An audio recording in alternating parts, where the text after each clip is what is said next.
3,500 కోట్ల రూపాయల ముడుపుల మీదనే వీళ్ళు కొట్టిన కమిషన్ల మీదనే సిట్ దర్యాప్తు ఇప్పుడు జరుగుతున్నది, మనం మాట్లాడుతున్నది.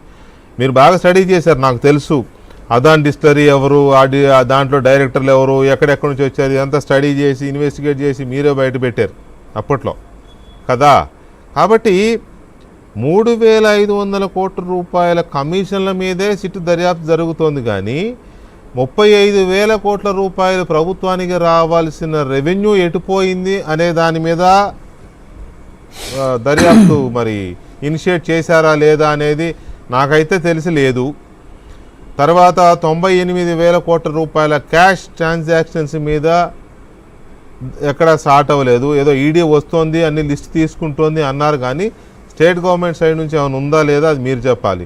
సో ఇది చాలా స్కోప్ ఉన్న స్కామ్ అండి. ఇది మనీ సంపాదించడానికి చాలా పెద్ద స్కోప్ ఉన్న స్కామ్ ఇది.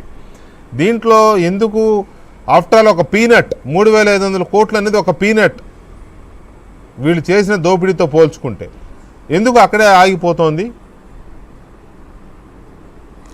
వెంకటకృష్ణ గారు, ఫస్ట్ అండ్ ఫార్మోస్ట్ జరగటం లేదు అనడం తప్పు.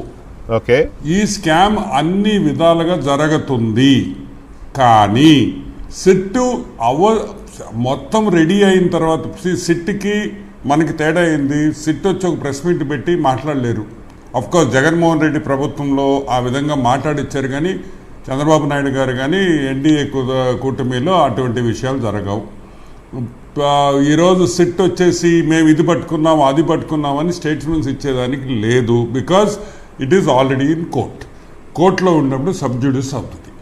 సో నా పాయింట్ ఏంటంటే, stage wise everything is going on సైమల్టేనియస్గా. నాకు తెలిసి ఈ ఇన్వెస్టిగేషన్లో 100% ఆల్ రౌండ్ ఇన్వెస్టిగేషన్ జరుగుతుంది అనేది వాస్తవం. ఎస్, ఇప్పుడు బాలకోట గారు ఒక మాట అన్నారు, అసలు అది తీయటం లేదు. It is not that easy. మనము బయట కూర్చొని మాట్లాడేదానికి లోపల ఇన్వెస్టిగేషన్ చేసేటప్పుడు you have to connect the dots. ఈ కనెక్ట్ చేయడం అనేది ఒక ఇన్వెస్టిగేషన్లో మనీ ట్రేస్ చేసి రూటింగ్ ఎట్ట చేశారు, ఏ విధంగా పోయింది అనేది ఆ రూటింగ్ కనెక్ట్ చేస్తేనే అది కేసు అవుతుంది. లేకపోతే it is not a case. ఇప్పుడు మీకు తెలుసు, నాకు తెలుసు, సిట్కి తెలుసు, ప్రపంచంలో అందరికీ తెలుసు ఆంధ్రప్రదేశ్లో లిక్కర్ స్కామ్ జరిగిందని. కానీ unless you prove the connection, ఎట్లా రూట్ అయింది క్యాష్, ఏ విధంగా ముడుపులు వచ్చినాయి అని నువ్వు ప్రూవ్ చేయగలిగితేనే it is a legal case. లేకపోతే ఊరికే మనం డిబేట్లు పెట్టుకొని మాట్లాడుకునే దానికి బ్రహ్మాండంగా ఉంటుంది. It doesn't work that way. That's my point. ఈరోజు గవర్నమెంట్ ఏం చేయటం అనుకోవడం చాలా తప్పు. గవర్నమెంట్ కాదు ఇక్కడ, SIT is doing, not the government. SIT is an independent body. ఈరోజు సిట్ని పెట్టినారు. Though SIT works under the home ministry, agree. కానీ ప్రతి యాంగిల్లో ఇన్వెస్టిగేషన్ జరుగుతుంది. ఇది సెకండ్ ఛార్జ్ షీటు, దీంతో అయిపోయింది, థర్డ్ కాదు. You are going to see a lot of charge sheets as the connections are made, as the ఆ లింకులు ఏ విధంగా సెట్ అవుతాయో అడిషనల్ ఛార్జ్ షీట్స్ వస్తూనే ఉంటాయి. మీరు ఇంకా నా వ్యూలో ఇంకొక 6, 7, 8 ఛార్జ్ షీట్లు ఫర్దర్గా వేసినా కూడా మనమేం ఆశ్చర్యపడలేదు. సో ఎస్, ఈడీ ఎప్పుడు రావాలి? ED will decide. ED already మనం ఇన్ఫార్మ్ చేసేస్తున్నారు. Government has informed and ED is also asked for some this thing. But all this takes time. Because already SIT work చేస్తుంది. ఇప్పుడు ఇంటర్నేషనల్ కంపెనీ, షెల్ కంపెనీస్, అదెట్టా మన SIT ఏం చేయలేదు, ఎందుకంటే that is out side India. So వాళ్ళు 100% ED రావాలా, ED వస్తుందా, లేకపోతే సిబిఐని కూడా దీంట్లో యాడ్ చేస్తారా? ఎందుకంటే ఇంటర్నేషనల్ కాన్స్పిరసీ కూడా ఉంది కాబట్టి ఈ షెల్ కంపెనీస్కి ఈడీ ఒకటే చేస్తుందా, లేకపోతే హౌ ఇట్ విల్ హ్యాపెన్ అనేది ఇంకొక 2-3 months పడుతుంది మనకి. సో నేను చెప్పేది ఏంటంటే, ఏం జరగటం లేదు, 3,000 కోట్లు అని నిరుత్సాహపడద్దు please. Because this is the process. ఈరోజు అన్నీ చేసేసి అన్నీ మనం ఫైల్ చేసేసి ఎవరిని అరెస్ట్ చేయాలో అరెస్ట్ చేసేస్తే అది రేపు వాళ్ళకి 1 weekలోనో 2 రోజుల్లో బెయిల్ వచ్చేసింది అనుకో, మొత్తం ఫ్లాప్ అయిపోతుంది. సార్ వెంకటరమణారెడ్డి గారు, యు నో వెరీ వెల్, ఇక్కడ 3,000 కోట్లైనా 300 కోట్లైనా 30,000 కోట్లైనా 3 లక్షల కోట్లైనా దొంగే మీకు. మీకు ఢిల్లీ లిక్కర్ స్కామ్లో దొరికింది 130 కోట్లే. ఫైనల్గా 2,000 కోట్లు అనేది ఓవరాల్ పాలసీ ఇంప్లిమెంట్ అయితే వచ్చే మొత్తం అది. కానీ వీళ్ళ మధ్య జరిగిన మనీ ట్రయల్ 130 కోట్లే. ఢిల్లీ లిక్కర్ స్కామ్లో 130 కోట్లకి ఇంతమంది జైలుకి వెళ్ళారు. ముఖ్యమంత్రులు, ఉప ముఖ్యమంత్రులు, ఎమ్మెల్సీలు, ఎంపీలు, మీ నెల్లూరు కూడా ఉన్నారు కదా. సో ఇంతమంది ఉన్నారు. సో అందువల్ల నేను అనేది ఈ 3,500 కోట్లదేదో చిన్నది అని కాదు. కానీ 1,00,000 కోట్ల రూపాయల క్యాష్ ట్రాన్సాక్షను 35,000 కోట్ల రూపాయల ఎక్సైజ్ ఆదాయాన్ని కొట్టేసిన దాంతో పోల్చుకున్నప్పుడు ఇది చిన్నది. అది నేను అన్న పాయింట్. అది అయితే దర్యాప్తు చేయడం లేదు, సిట్ దర్యాప్తు చేయడం లేదు అని నేను ఎందుకు అనాల్సి వచ్చిందంటే ఇప్పటి వరకు ఉన్న సమాచారం మేరకు, అది కూడా ఐఎమ్ నాట్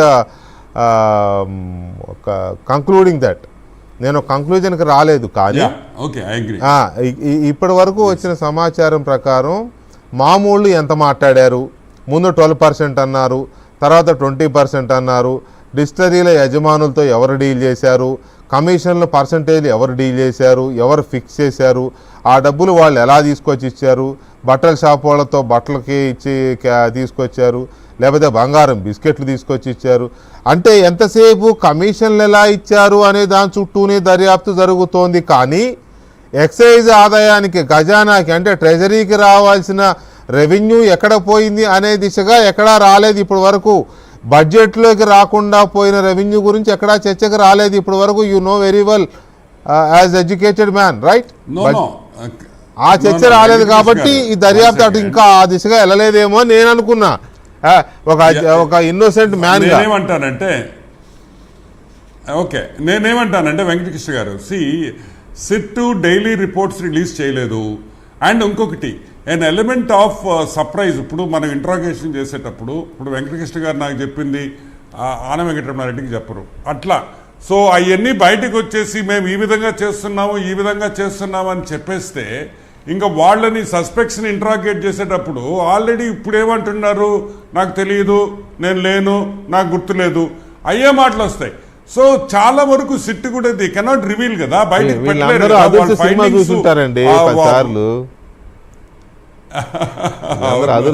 అయితే ఒక ఇంట్రెస్టింగ్ క్వశ్చన్, మీరైతేనే కరెక్ట్గా చెప్తారేమో. What about Vijayasai Reddy in this case? ఆయన అప్రూవల్ గా మారాడా? తెలివిగల నెల్లూరు అండి అంతే. ఇప్పుడు అతను ఎంత తెలివిగలవాడు అంటే టక్కని జంప్ అయిపోయాడు. అప్రూవర్ గా అనేది ఇంకా బయటికి రాలా.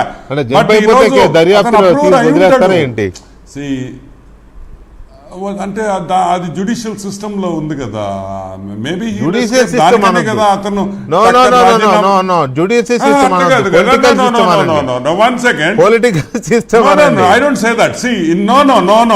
వరల్డ్ ఓవర్ ప్రపంచంలో ఎక్కడికి పోయినా మీకు when there is a scam of big magnitude you will have approvers. ఇప్పుడు అప్రూవర్స్ దగ్గర నుంచి వచ్చే ఇన్ఫర్మేషన్తో of course Vijayasai Reddy escape అవుతాడా లేదా అనేది విషయం నేను చెప్పలేను. కానీ నేను జరిగింది, నేను మీటింగ్లో ఉన్నానని చెప్తే దాని అర్థమైంది అంటే నేను కూడా దీంట్లో భాగస్వామి ఉన్నాననే కదా విజయసాయి రెడ్డి చెప్తున్నాడు. ఎవరైనా ఆ మాట చెప్పారా? Why only Vijayasai Reddy? That is the point. ఇక్కడ మీరు అర్థం చేసుకోవాల్సిన పాయింట్ అది ఒక్కటే. Only Vijayasai Reddy he's said నేను ఉన్నప్పుడే లిక్కర్ స్కామ్ గురించి డిస్కషన్ జరిగింది అని విజయసాయి రెడ్డి ఓపెన్ స్టేట్మెంట్ లో ట్విట్టర్ లో కూడా అన్నాడు. నేను అది విన్నాను అని నేను చెప్తున్నా. కాకపోతే ఎక్కడ దర్యాప్తులో లేని వాళ్ళందరూ అరెస్ట్ అవుతున్నారు కాదండి. కేసులో లేని వాళ్ళు అంటే మొదట్లో లేని వాళ్ళందరూ తర్వాత వచ్చి తీసుకొచ్చి అరెస్ట్ చేస్తున్నారు, జైల్లోకి పంపిస్తున్నారు కదా. అసలు నేను ఉన్నానని తనంతట తానే చెప్పిన వాడు ఎక్కడా అనేది నా పాయింట్. ఆయన అఫీషియల్ గా కాదు అఫీషియల్ గా మ్యాజిస్ట్రేట్ ముందు 164 స్టేట్మెంట్ ఇచ్చి అప్రూవల్ గా మారాడా అంటే అది జరగలేదు. సిట్టు విచారణకు 3 సార్లు 4 సార్లు నోటీసులు ఇస్తే వచ్చి అటెండ్ అయ్యాడు. మొన్న ఎప్పుడో నాకు పనుంది రాలేనన్నాడు. కాబట్టి అటు విచారణకి రాలేదు. సో ఏంటిది ఇది? ఈ మిస్టరీ. సరే ఎనీవే మీరు చూసుకోండి. మీరు అందరూ ఒకటి గుర్తుపెట్టుకోవాలి. మీరు అందరూ ఒకటి గుర్తుపెట్టుకోవాలి. Don't be Heist makes waste అంటారు ఇంగ్లీష్లో. సో హేస్టీనెస్ వద్దు, తొందరపాటుతనం వద్దు. అందరూ తప్పు చేసిన వాళ్ళందరూ, నేను డబ్బు పోయిందని కూడా బాధపడటంలా, డబ్బు వస్తుంటుంది కావాలంటే రేపు సంపాదించుకుంటాం, that is not the point. వేల మంది చచ్చిపోయారు, వాళ్ళకి మనం న్యాయం చేయాలి. అది ఇంపార్టెంట్ కేసు అది ఈరోజు that is the most important point. అది ఇక్కడ డబ్బులు వాళ్ళు తిన్నారు, వాళ్ళకి అలవాటే, మనం ఏం చేయలేం దానికి. కానీ 100% న్యాయం జరగద్దని నాకైతే నమ్మకం ఉంది. న్యాయం ఎవరికి? చనిపోయిన వాళ్ళకి. ఈరోజు రెడ్ బుక్ రాజ్యాంగమో కక్ష అవసరమేంది? ఆ ఫస్ట్ నుంచి మనం చెప్తున్నాం మీరు తప్పు చేస్తున్నారు, జాగ్రత్త అని కాషన్ చేశాం. ఇన్లా ఈరోజు అందరూ పోవాల్సిందే కదా జైలుకి, ఎవడు ఎస్కేప్ కాడు. There is no big boss small boss here. Involve అయిన ప్రతి ఒక్కడు లోపలికి పోతాడు. It's as simple as that. Right. Ravichandrareddy గారు, దీంట్లో ఈడీ ఎంటర్ అయితే ఆ క్యాష్ మనీ ట్రాన్సాక్షన్స్ విషయం కేసు అతిపెద్దది, అది చాలా పెద్దది కదా. ఎందుకంటే అది ఎందుకు చేశారు అనేది మొత్తం యంత్రాంగాన్ని ఇన్వాల్వ్ చేసే కేసు అది. ఆ ట్రాన్సాక్షన్స్ కనుక లాగితే టోటల్ ప్రభుత్వ నిర్ణయమే కదా అది. డిజిటల్ ట్రాన్సాక్షన్ లేకుండా ఓన్లీ మనీ ట్రాన్సాక్షన్సే అలో చేశారు అంటే అది ప్రభుత్వ నిర్ణయమే. చేసినోడు చేయించినోడు మొత్తం అందరూ వచ్చేస్తారు ఆ దీంట్లోకి, ఆ డొమైన్లోకి. సో దాంట్లోకి రావాలి అని అంటే అది ఈడీ వస్తేనే